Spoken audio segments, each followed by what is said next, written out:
Com relação aos sentimentos, por sua vez, é uma resposta à emoção e diz respeito a como a pessoa se sente diante daquela emoção. Como é que você se sente diante do medo, da raiva? Como é que você se sente diante do nojo, né, da tristeza? Como é que você se sente quando você foi surpreendido? Ter consciência de como você reage e se sente diante de cada emoção, portanto, é fundamental para se recuperar de uma emoção ou sentimento negativo. Esse processo é fundamental para manter o equilíbrio emocional.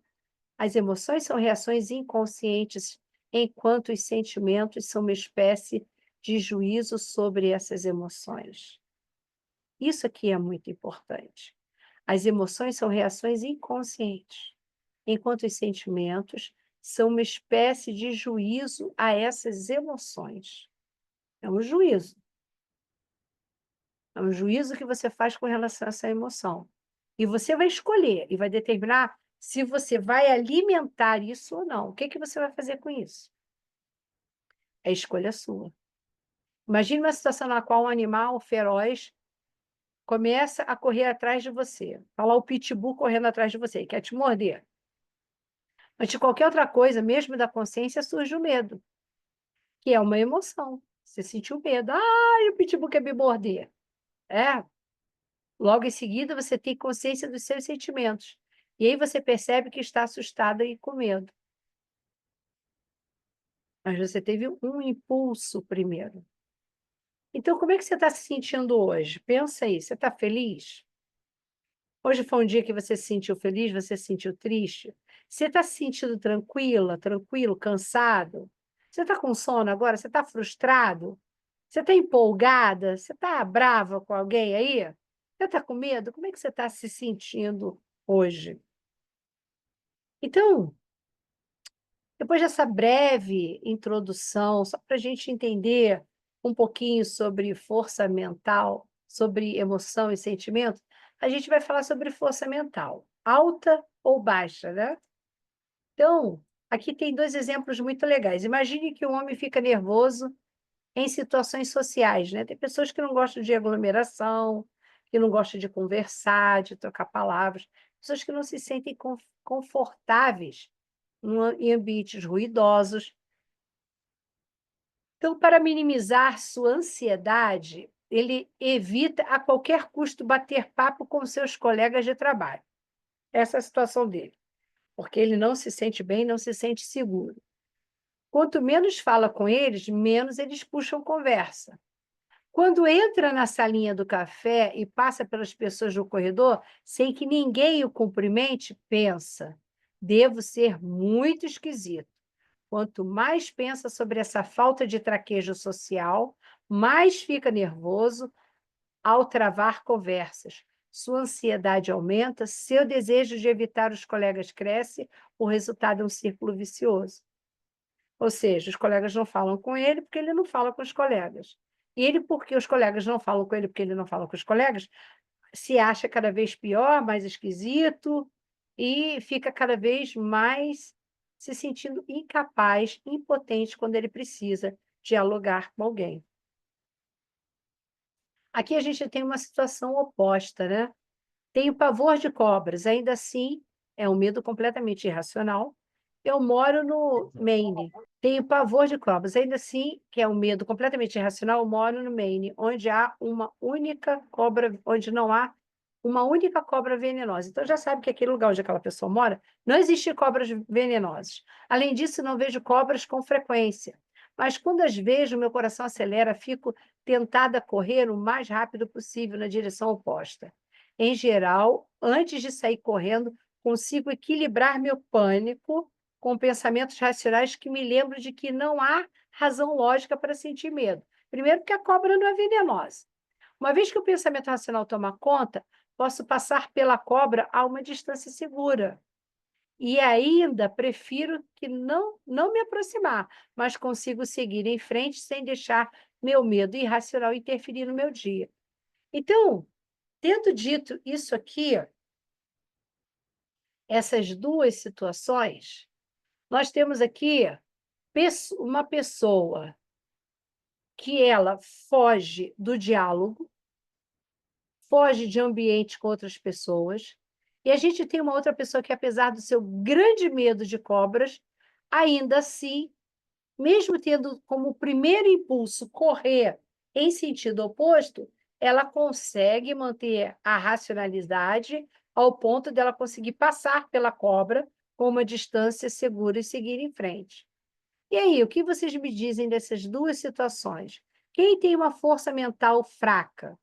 Primeira ou segunda situação? Situação e depois não assume as consequências da escolha dele. Ele não fala com ninguém. Aí, quando ninguém fala com ele fica dizendo o quê? Ah, eu devo ser muito esquisito mesmo. Eu devo ser uma pessoa horrorosa. E se sente cada vez mais inseguro no momento de conversar com alguém. Então, essa pessoa, mentalmente, ela está numa condição de vulnerabilidade muito alta, porque ao invés dela se perguntar, poxa, por que eles não falam comigo? Deve ser porque eu não falo com eles. Eu vou passar a cumprimentá-los, então, bom dia, boa tarde, boa noite. Jogar uma, poxa, tá quente hoje, né? Quem é que nunca fez isso? Né? Como você não tem o que falar, você fala logo do clima, né?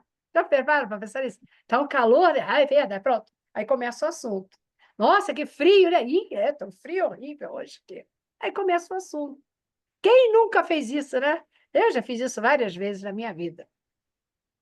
Então, mas ele era tão introvertido, tinha tanto medo do contato com as pessoas, de dialogar com as pessoas. O que que acontecia? Ele se isolava cada vez mais, e esse isolamento mantinha cada vez mais o isolamento dele, e no final das contas ele já estava achando que ele era um ETzinho, ele não era um ser humano. No segundo caso, a pessoa tinha fobia lá com cobra, mas racionalmente ela sabia o quê? Que a cobra não era venenosa, ou seja, ainda que ela me morda, eu não vou morrer. Vai doer, vai ser desagradável, mas eu vou ficar viva. E ela lembrou também de outra coisa. Tem uma distância aqui segura, eu consigo passar por essa cobra sem que ela me ataque. Então, ao invés de voltar, ela segue em frente. Olha aí, tem uma questão fundamental entre os dois casos. O que que uma pessoa fez que a outra não fez? Situação, quem falou que teve consciência é exatamente isso. Toda pessoa consciente está pensando na circunstância, na situação. O primeiro só sentia, sentia, sentia. Mas a segunda, ela questionava o sentir dela. Espera aí, a cobra está lá, mas calma, respira. Tem que pensar. Se você está se sentindo frustrado, com raiva, triste, ansioso, por que que você está desse jeito? Ai, estou feliz pra caramba. Por que que você está desse jeito? Está feliz pra caramba. Quando eu não questiono o meu sentir, eu não entendo a origem dele. E por não entender a origem dele, me torno refém dele. Eu preciso me questionar. Por quê? Se eu entendo a origem da minha felicidade, eu tenho como fazer escolhas que vão gerar cada vez mais felicidade na minha vida. Quando eu entendo a origem da minha tristeza, eu também tenho como fazer escolhas para que cada vez menos eu sinta tristeza na minha vida.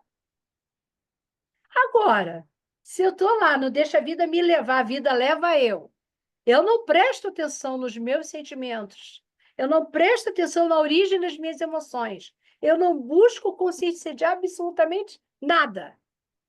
Como eu posso ter uma mente forte? Como é que eu vou ter uma mentalidade forte? Ou seja, não importa o que eu esteja sentindo, eu vou ser sempre a vítima. Por quê? Minha autorresponsabilidade é zero. Vamos continuar aqui.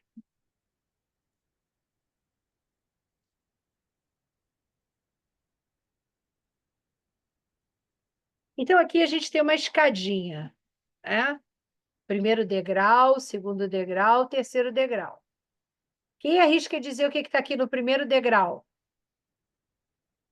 Baseado em tudo que foi falado na aula hoje. Acho que é o progresso de cada um, né? Sim, mas tem uma É, palavra aqui. Que palavra é essa aqui? Emoções? Boa, Bruna. Muito bom. Emoção. Tudo começa com emoção. Emoção está no nosso controle, sim ou não? não. Não. Não está no nosso controle. Hum. É. Mas aí eu tomei consciência da Sim. emoção. Aí virou o quê? Sentimento. Sentimento. Muito bem. Aí. Tomei consciência da emoção, virou sentimento. E essa emoção e esse sentimento vão gerar o quê aqui? Ação. Sim, mas qual o nome?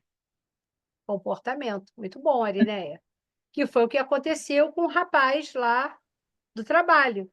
Medo, medo, fuga. Ele fugia o tempo todo. Medo, eu consigo vencer essa cobra. Coragem. Sentiu coragem. Consciência. Por isso que Hawkins diz que coragem é a emoção da mudança. E aí, qual foi o comportamento dela? Ela passou pelo obstáculo, ela seguiu em frente. Gravem isso. Eu sinto uma emoção, mas eu preciso ter atenção. Como é que eu estou me sentindo agora, nesse momento, ouvindo essa aula? O que isso que a Eliane está falando aqui agora diz respeito à minha vida?